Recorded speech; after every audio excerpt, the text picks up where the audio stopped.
Professor स्वर्ण Singh sir, आज Trump साहब के जो मुसलसल जो बयानात आ रहे हैं उसमें एक बड़ा महत्वपूर्ण बयान उनका अभी कुछ देर पहले का है, जिसमें वो कह रहे हैं कि साहब रविवार से बातचीत शुरू हुई थी, देर शाम तक हमने जारी रखी उसको, दोनों पक्ष डील चाहते हैं और आज भी हो सकता है कि बातचीत हो उस पर। एक बड़ी बात जो अमेरिका और इजराइल कुछ दिनों पहले तक ये कहते थे कि साहब आप अयातुल्ला खामेनी के बाद आप किसी को भी सुप्रीम लीडर बना दीजिए, हमारे टारगेट पर वो रहेगा और हम उसको खत्म करेंगे। आज ट्रम्प साहब का बयान आता है कि सुप्रीम लीडर के बेटे से हमारा कोई संपर्क नहीं हो पाया, अलबत्ता वो कहते हैं कि साहब हम तो उनको मानते नहीं है सुप्रीम लीडर, बट मैं नहीं चाहता कि उनकी हत्या हो। अब यहां तक बात आ गई है कि वो सुप्रीम लीडर जो भी वो माने या ना माने उसको, लेकिन एक तो उनकी हत्या नहीं चाहते, दूसरा वो कह रहे हैं कि भाई हमारी ये 2 दिन से, पहले तो यही बताएं सर कि आपके अनुसार ये 2 दिन से बातचीत किससे कर रहे हैं ट्रंप? ये उनकी खमख्याली है, ये उनका भ्रम है, या सच में बातचीत हो रही है? दीपक, ये कहना कि कैसे हुआ या और भी कठिन प्रश्न कि क्यों हुआ, हाँ। उससे पहले क्या हुआ, वो मुझे लगता है वो अपने आप में महत्वपूर्ण है समझने के लिए।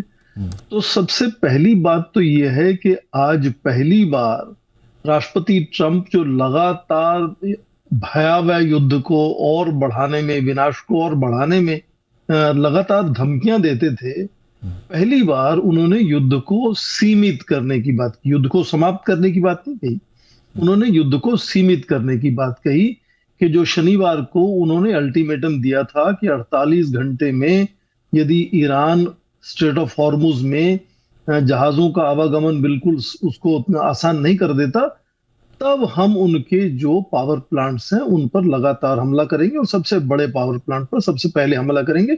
ये शनिवार को कहा और आज वो कह रहे हैं कि उस धमकी को, जो उस अल्टीमेटम पर मैंने रोक लगा दी है 5 दिन के लिए, तो सीमित एक तरह से उन्होंने एक तरह अपना वायदा दिया है।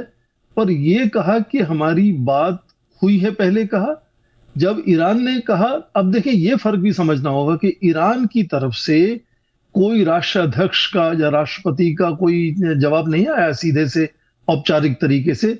एक न्यूज एजेंसी ने सूत्रों के हवाले से ये बात कही है कि ईरान कह रहा है कि उसकी कोई बातचीत नहीं हुई राष्ट्रपति ट्रंप से, और उसका भी, जैसे आपने शुरू में बहुत विस्तार से बताया, कि उसका भी जवाब दिया राष्ट्रपति ट्रंप ने ये कहकर कि ईरान को अपनी जो पब्लिक रिलेशन मैनेजमेंट है उसको सुधारने की जरूरत है ताकि वो ठीक से समझा पाए दुनिया को क्या हुआ है। और जब पूछा गया कि क्या आप कह रहे हैं कि टॉप लीडर से बात हुई है, तो क्या सुप्रीम लीडर से बात हुई है, तो उन्होंने कहा नहीं, सुप्रीम लीडर से बात नहीं हुई।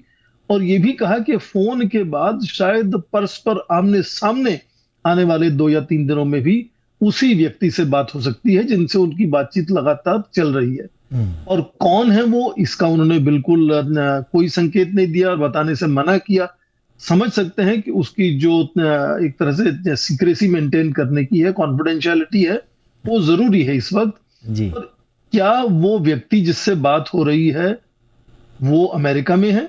रजा पहलवी हो सकते हैं? ऐसा लगता नहीं, क्योंकि उन्होंने कहा कि वो ईरान में ऐसा इशारा किया है और हो सकता है आने वाले कुछ दिनों में सीधी बातचीत। और अपनी तरफ से उन्होंने कहा कि स्टीव विटकॉफ और जेरेड कुशनर लगातार संपर्क में है उस व्यक्ति के।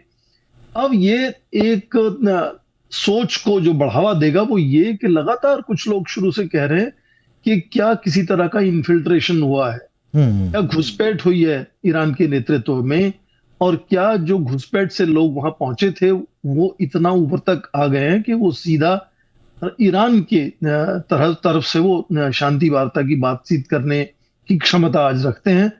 तो कौन है, ये सब अटकलें अभी लगती रहेंगी और क्यों हुआ इस पर भी अटकलें लगती रहेंगी। क्या उन पर दबाव बना, यूरोपीय देशों का, अरब देशों का, मार्केट का दबाव बना? अब देखें मार्केट में असर तो बहुत, उनका ट्वीट आते ही ब्रेंट क्रूड जो है वो 100 से क्या $85 पर बैरल तक आ गया है। वैसे ही और कमोडिटीज में, गोल्ड में, सिल्वर में भी फर्क आया।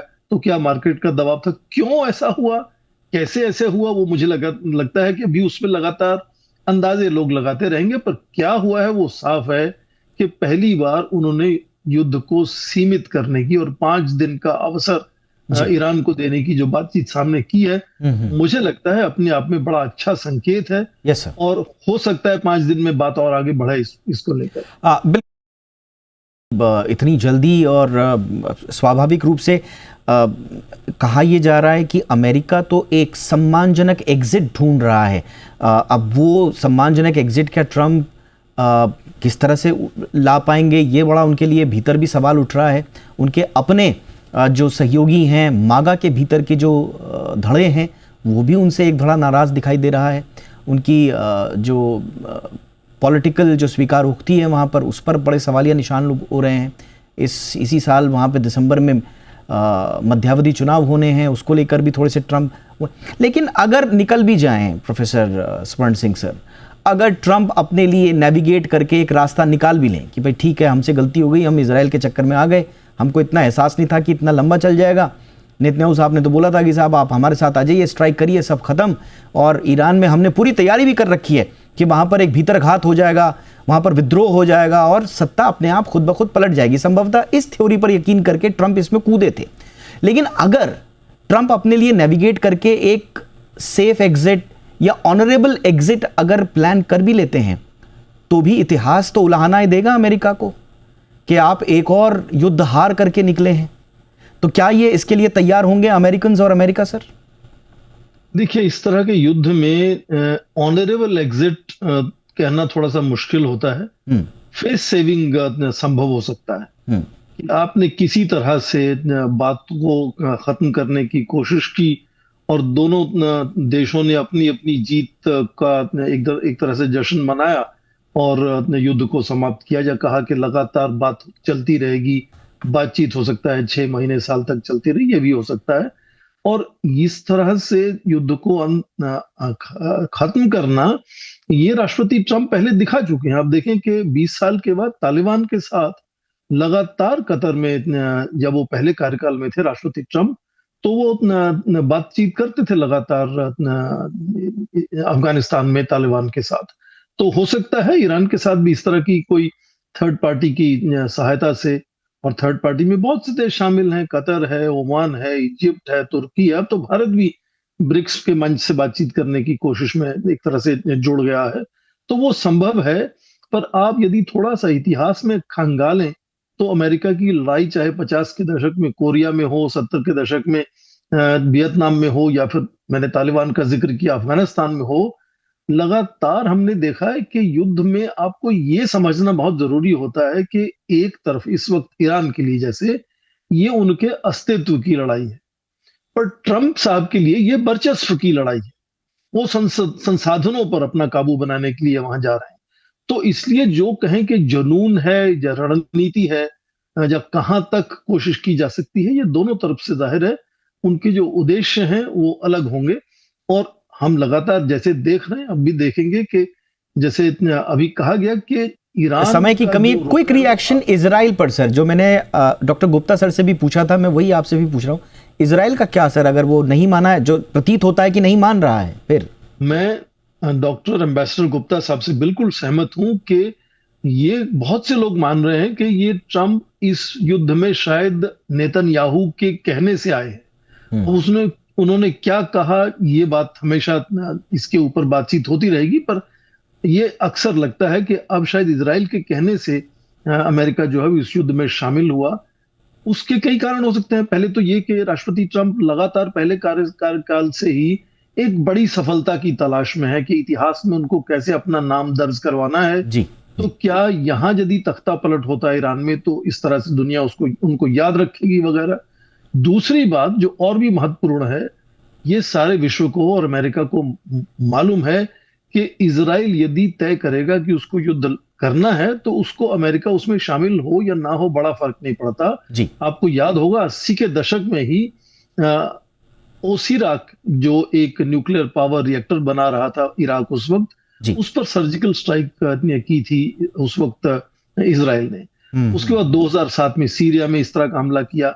लेबनान पर बार बार सेनाएं घुसा चुका है। अभी आज वो करीब 15% जो लेबनान का हिस्सा है, दक्षिण लेबनान का, उससे उनको वहां से भगा दिया उसने। करीब 20% लेबनीज लोग वहां पूरा इलाका छोड़कर उत्तर की तरफ भाग गए। जी। तो ये जो उनका युद्ध करने की, चाहे वो रणनीति कहें या उसका जो प्रतिबद्धता कहें, वो जग जाहिर है। इसलिए पता था राष्ट्रपति ट्रंप को कि यदि वो शामिल नहीं भी होंगे हाँ। तो भी नेतन्याहू इस तरह का हमला फिर से कर सकते हैं ईरान के ऊपर। तो उन्होंने इसलिए सोचा कि हमें एक उसके एक साथ जी जुड़ हाँ, जाना एक बड़ा दांव खेला ट्रंप ने।